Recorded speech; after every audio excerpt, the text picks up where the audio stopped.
I cannot for the life of me understand why atheists are so preoccupied with debunking Christianity. Why do they waste their time pointing out just how evil the God of the Bible is?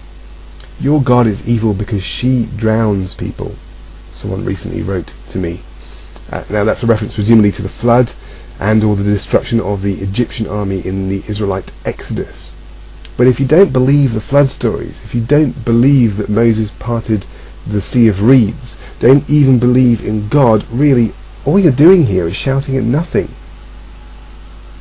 Why would you do that? Why would you waste your time arguing against and debunking something which has less substance than a molecule of hot air? Moreover, if we are mere accidents of nature and the Christian religion ultimately is destined to dissolve in the waters of time, if your life has been a mere moment from nothing and to nothing, why spend it getting angry, frustrated and cheesed off with Christians? Unless, of course, that's what you like to do. Why not spend it, though, in an attempt to exact the maximum amount of personal pleasure out of every single moment? Why waste it on something which in the grand scheme of things has no more substance than a fart, and which you perceive to be just as noxious? If you don't like the smell, get out of the room. Now, I've been on YouTube almost a year now, and every single serious debate and disagreement I've had has been to date with atheists. Now, I don't mind that, I'm getting used to it, but quite frankly, I'm amazed. I'm amazed for all the reasons I've just outlined. I'm amazed because I'm sure there are other kinds of non-Christians out there, theistic non-Christians, for instance. But I'm also amazed because atheists who argue that the God of the Bible is evil aren't exactly being consistent with their beliefs. According to atheism, as there is nothing greater than us human beings, we decide what is right and what's wrong. We set the standards for morality. As one atheist put it to me, in fact the atheist who wrote the previous comment, evil is just a concept. We decide morality. My question is this: who is we? Who decides, the individual or those who hold power, or both?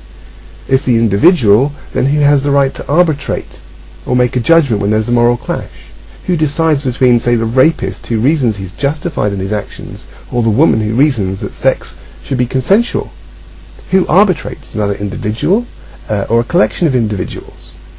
Those who've been elected or those who've taken power and hold it down the barrel of a gun? On what basis do they decide that the rapist should be condemned?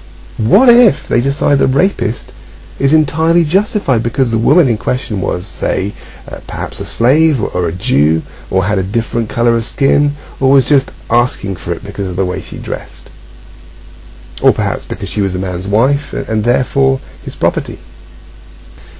If morality is decided by the individual, you end up with anarchy. If it is set by the state, you may end up with tyranny. Now, of course, you might say that the state makes the decision on the basis of what is best for society. That's pragmatism. Right now, it's deemed pragmatic in Western societies to terminate unwanted unborn children. It's considered best for society as a whole. In Hitler's Germany, the best thing for society was deemed to be the eradication of unwanted elements. It was believed they needed to be terminated for society to progress: the disabled, the homosexual, the mentally ill, Jews, and anyone who was racially impure, according to them. It's considered pragmatic in China to limit families to just one child. Now, the fallout of that is that many girls end up unwanted and abandoned in government orphanages, consigned to the dying rooms. If you don't know what they are, just Google it and you will find out. Advances in medical science would mean that the world's population is aging. Societies have a greater percentage of dependent old people now. Age costs the economy billions. Might the future state decide that it's in the best interests of society to, well, pragmatically speaking, give people a dignified death, say at the age of, 75, 80? That's pragmatism for you. Well, you might argue morality comes to us through our genes. Human beings are social animals, and human genes over millennia have developed a keen sense of what is best in order for our society to function. So our genes give us our intuitive sense of what is right and wrong. Well, in response, I must say that our genes in this regard are horribly ineffective, as most of the time they fail to keep us from making, well, bad decisions. It's not the good of society that preoccupies us most of the time, but the satisfaction of self. Why is it that my genes have made my eyes irreversibly green, but failed to prevent me from lying, cheating and deceiving in order to get ahead? What's more, if we're going to go down this route, we cannot condemn the rapist that I talked of earlier as evil. After all, he is a slave to his genetic makeup. No, down this particular road, a rapist is not evil, but simply genetically defective, sick. He is to be pitied, not judged. Perhaps it's in the best interests of society, pragmatically speaking, to eradicate such genetically defective people. Would that be good or evil?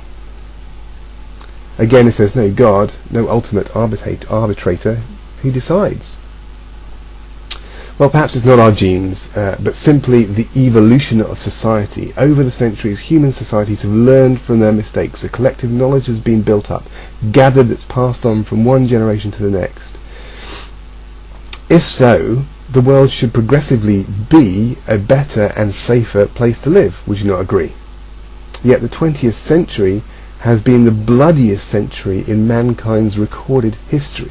It has been estimated that more people died in wars during the 20th century than in the previous 19 centuries put together.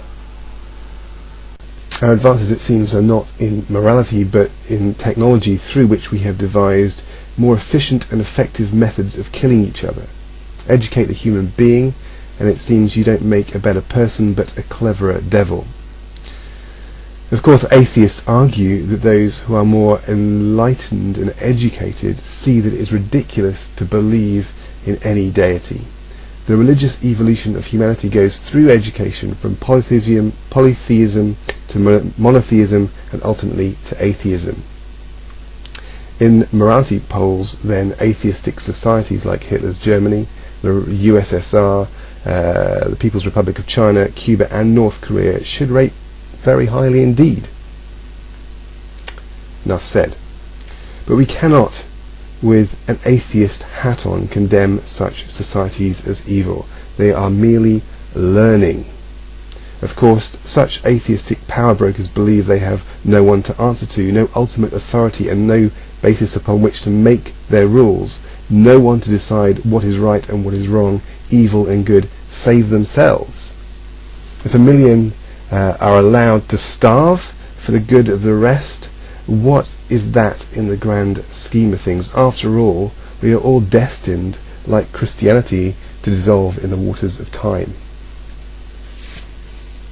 If evil is merely a concept, if we decide what is right and wrong, on what basis do you call what you perceive the non-actions of a non-existent God evil? You might as well play cricket with an imaginary ball and call out. Why waste your breath debunking Christianity, indeed all religion, as the root cause of all wickedness, when definitive wickedness doesn't exist in your mind? If morality is a matter of taste and shaped by the winds of pragmatism, by the whims of those in power, on what basis do you condemn anything as evil? You might as well put me to death for eating a carrot. Unless, of course, you like carrots too.